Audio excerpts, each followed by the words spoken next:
જી નમસ્કાર, અમારી ચેનલમાં ફરીથી એક નવા વિડીયોમાં તમારું સ્વાગત છે। મિત્રો, તમે બધા મસ્ત છો, મજામાં હશો। હવે મિત્રો, જીએસઆરટીસી ડ્રાઈવર માટે ખુશખબર છે। તો જે લોકોએ ડ્રાઈવરમાં ફોર્મ ભર્યા હતા, તો એમના માટે જીએસઆરટીસી દ્વારા જાહેરાત ક્રમાંક નંબર જીએસઆરટીસી 2026-27 અન્વયે ઉમેદવારોને ઓએમઆર લેખિત પરીક્ષા માટે બોલાવવા માટેની કામચલાઉ મેરિટ યાદી પ્રસિદ્ધ કરવામાં આવેલ છે। હવે મિત્રો, આ જે કામચલાઉ મેરિટ યાદી પ્રસિદ્ધ એટલે ફાઇનલ નહીં, એમાં સુધારા વધારા પણ હજુ થઈ શકશે, બરાબર। તો અહીં તમે જોઈ શકો છો 3/8/2026ના રોજ જાહેર થઈ છે, પ્રસિદ્ધ કરવામાં આવેલ છે। તો કે જે નિગમની જે ડ્રાઈવર કક્ષાની જાહેરાત જે આપેલી છે, તો એના અન્વયે સીધી ભરતીની જગ્યાઓ ભરવા માટે 6/6/2026થી 5/7/2026 સુધી ઓજસની જે વેબસાઇટ ઉપર પ્રસિદ્ધ કરવામાં આવેલ છે, બરાબર।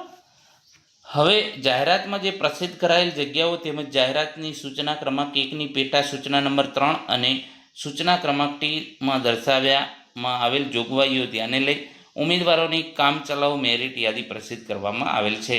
મિત્રો, આ કામચલાઉ મેરિટ યાદી છે, આમાં નામ આવવાથી ફાઇનલ ગણવું નહીં, હજુ પણ સુધારા વધારા થઈ શકશે। તો અહીં તમે જોઈ શકો છો કે કક્ષાની તૈયાર કરવામાં આવેલા કામચલાઉ મેરિટ યાદીમાં નામ જાહેર થવા માત્રથી ઉમેદવાર ઓએમઆર લેખિત પરીક્ષા માટે પાત્ર બનતા નથી।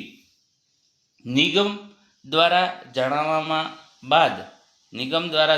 બાદ જ પાત્ર થયેલ ઉમેદવારોને ઓએમઆર લેખિત પરીક્ષા માટે બોલાવવામાં આવશે।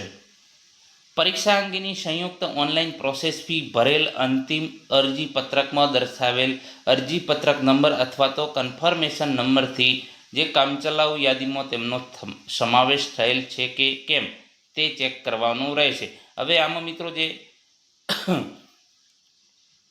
આમાં અરજીપત્રક નંબર આપેલો છે ને કન્ફર્મેશન નંબર, એ તમે ફી ભરી છે કે નહીં, બરાબર, કન્ફર્મ થયેલું છે કે નહીં, તો એની અહીં યાદી આપેલી છે અને તમારે પોતાની રીતે ચેક કરવાનું છે।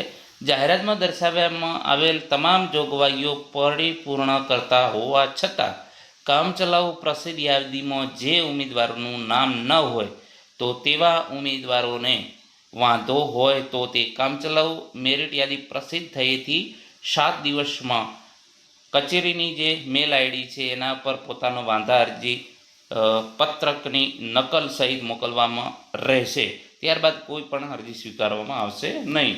એટલે કે જે બોર્ડ દ્વારા જે જોગવાઈઓ છે એ જો પરિપૂર્ણ થતું હોય તેમ છતાં તમે ફી ભરી દીધી છે કે તમામે તમામ બરાબર છે અને તેમ છતાં તમારું નામ નથી આવેલું, તો તમારે 7 દિવસની અંદર તમારે આ જે કામચલાઉ મેરિટ યાદી પ્રસિદ્ધ થયાની 7 દિવસની અંદર તમારે અહીં કચેરીનો મેલ આઈડી આપેલો છે, બરાબર, તો એ મેલ આઈડી પર તમારે જે છે વાંધા અરજી લખવાની છે, બરાબર।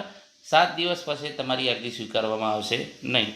તો મિત્રો, અહીં તમે જોઈ શકો છો જે એપ્લિકેશન નંબર આપેલા છે અને કન્ફર્મેશન નંબર આપેલા છે, જેમાં તમે જોઈ શકો છો તમામે તમામ આપેલું છે। જે પીડીએફ છે, તો પીડીએફ આપણે ગ્રુપમાં મૂકી દઈશું, ટેલિગ્રામ ચેનલમાં અને વોટ્સએપ ગ્રુપમાં, તમામે તમામ અહીં જોઈ શકો છો લાસ્ટમાં। તો મિત્રો, ટોટલ આમાં જીએસઆરટીસી ડ્રાઈવરમાં કુલ 27,000 ફોર્મ ભરાયા હતા। તો એમાંથી 22,084 ઉમેદવારોને આ મેરિટમાં સમાવેશ કરવામાં આવેલ છે। જો તમારું નામ બાકી હોય તો પણ તમે પણ વાંધા અરજી કરી શકો છો 7 દિવસની અંદર। મિત્રો, વિડીયોને લાઇક અને શેર કરવાનું ન ભૂલતા અને તમારા મિત્રોને પણ શેર કરજો, જે લોકોએ ફોર્મ ભર્યું છે ડ્રાઈવર માટેનું, તો એમને પણ શેર કરજો, જેથી કરીને એમને પણ આના વિશે માહિતી મળે ને ડ્રાઈવર માટે પણ આપણે નવા વિડીયો બનાવતા રહીશું, જો તમારો સાથ સપોર્ટ હશે તો મિત્રો, વધુમાં વધુ વિડીયોને શેર અને લાઇક કરવાનું ન ભૂલતા અને ડ્રાઈવર સિલેબસ પ્રમાણે તમામ વિડીયો આપણે બનાવવાના ચાલુ કરી દીધા છે, તો તમારો સાથ સપોર્ટ જરૂરી છે।